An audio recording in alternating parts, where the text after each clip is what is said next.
we're talking about transition and pushing.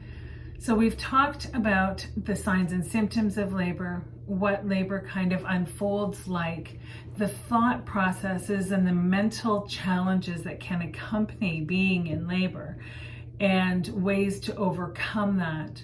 We've talked about early labor and different simple techniques for coping through early labor, and we've talked about active labor so far. Today I want to talk a little bit more about transition and pushing. So transition is the latter part of the labor process, and truthfully it can be one of the more difficult parts of labor because it increases in its intensity substantially. However, one of the greatest parts about transition to keep in mind is that it is typically much shorter in duration than active labor, and overall typically lasts for an unmedicated parent anywhere from 45 to 90 minutes altogether. Typically in that time you'll dilate the last 2 to 3 centimeters, and the baby's head will come further down into the pelvis. So what's happening in terms of the contractions is that their frequency typically sits at every 2 to 3 minutes, and they're lasting 60 to 90 seconds. So it's not uncommon for a contraction to last for 90 seconds and for you to only get a 30 to 60 second break before the next contraction comes. That's where it's incredibly important to stay very focused on the task at hand, and that is letting your body be as relaxed as it can physically possibly be. I know this sounds very easy in theory. However, it is about tuning and toning down the things around you. It's not uncommon for the lights to need to be turned down. For most people, the music to be turned down, for conversation to be kept at a minimum. And at this point, I want to remind you, it's okay to ask for and require what you need at this time.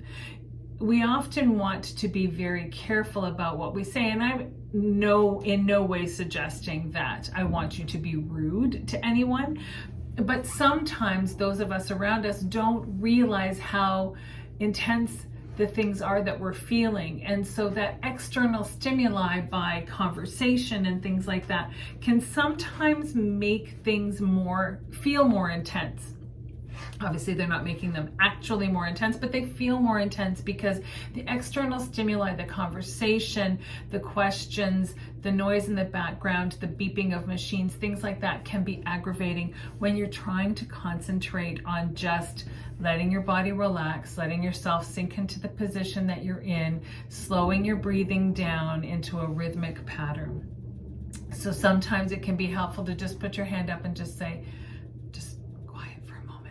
and if you just quiet for a moment for people, often you get to the point then where just putting up a hand is all that's required to just remind them.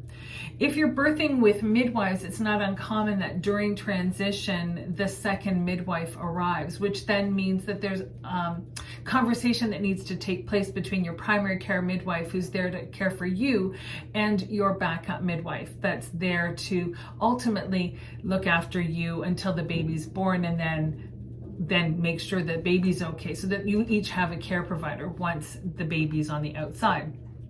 So by putting up your hand, sometimes it just reminds everybody that the midwives might want to step into the hall to have a private conversation. And truthfully, that's regardless of where you're planning to have your baby, whether you're at home or whether you're in hospital or in a birthing center. That's typically when the second midwife or the backup midwife comes in. So you can ask them for that.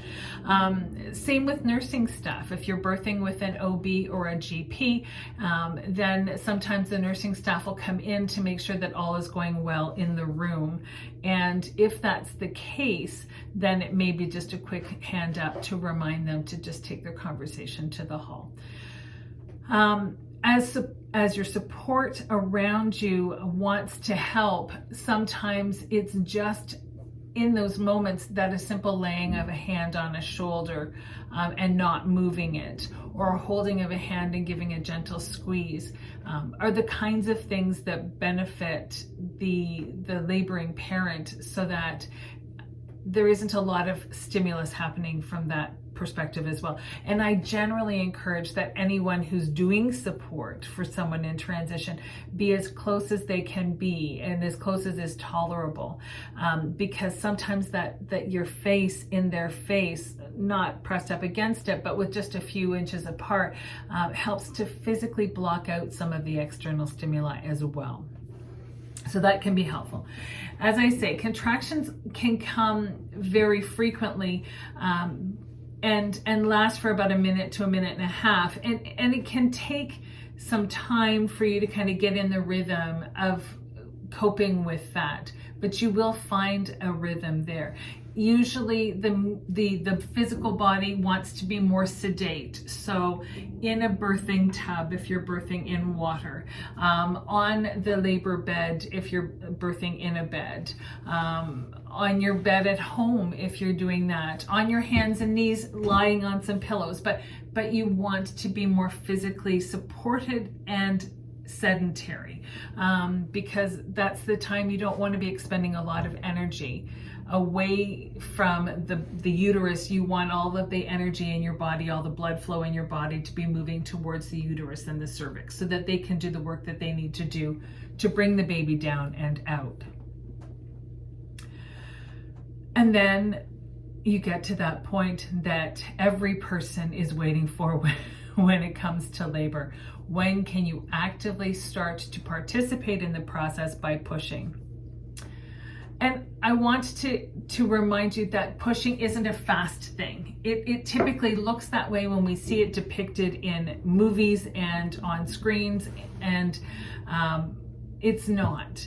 It's your baby has to come through the muscles of the birth canal, and we want those muscles to have the opportunity to gradually stretch to accommodate baby's head.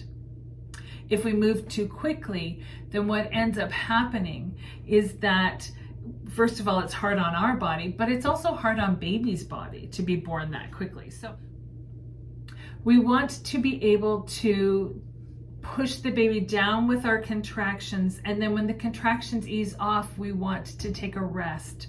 Take a deep breath or two, slow your breathing down, and let your body recover so that it's ready for the next time to push.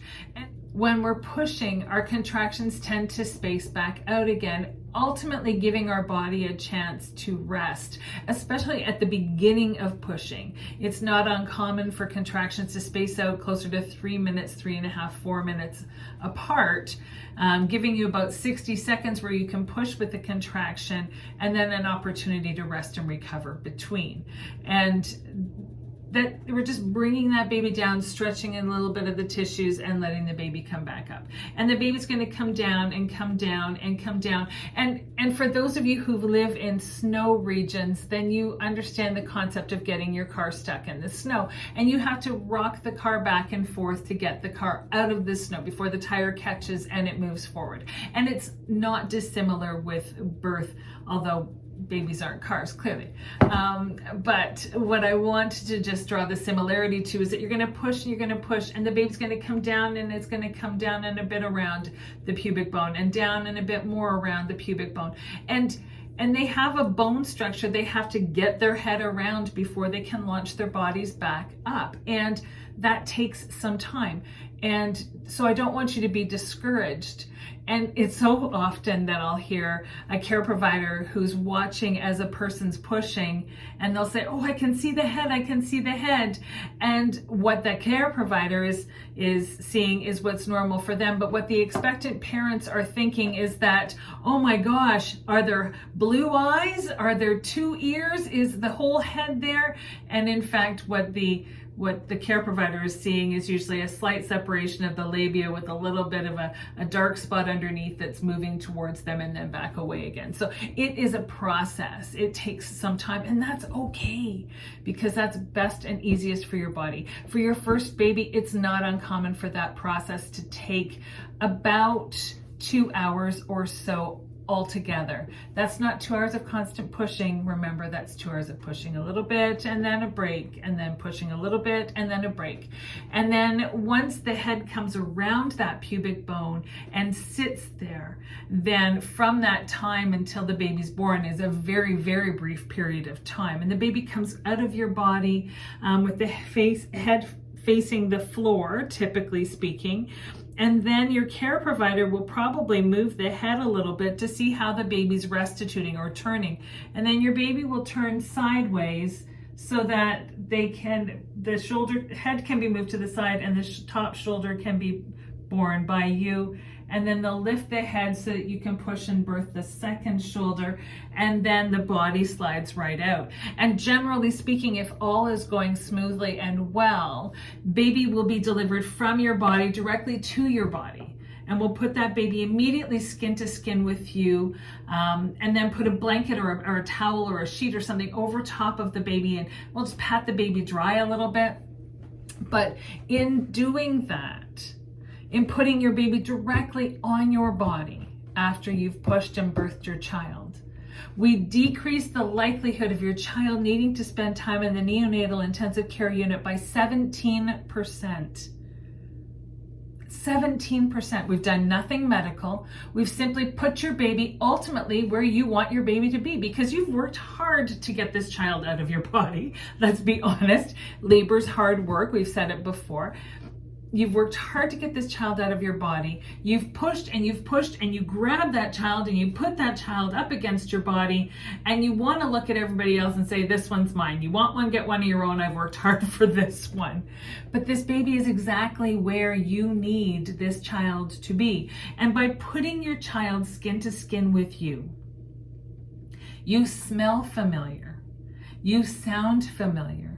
And your body will regulate baby's heat better than any other heat source can. And we see oxygen saturation levels coming up because baby's calm and so can take deep breaths and be happy and oxygen sated. But we also see heart rates slow down. We see babies pink up more, and just overall well-being being done and improved. We also see higher APGAR scores when babies are skin to skin with the parent that birthed them for a period of time immediately after birth. You will smell familiar to your child. You will sound familiar to your child. Your baby's been listening to you for months. Their ears work.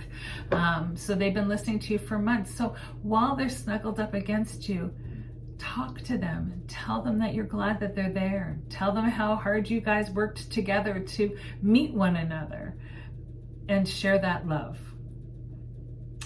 So that's a little bit about a transition and pushing. And next time we're going to get into a little bit about life with baby. All right. Have a wonderful day. It's a snow day here in Ontario, Canada. We have lots of snow that's fallen this past weekend. We went from grass on our lawns since pretty much last winter. We've had a couple of minor snowfalls before now, but we got dumped on this weekend. So watch your backs, shovel with your arms and lift with your knees, and bend from the waist, and be safe. Thanks.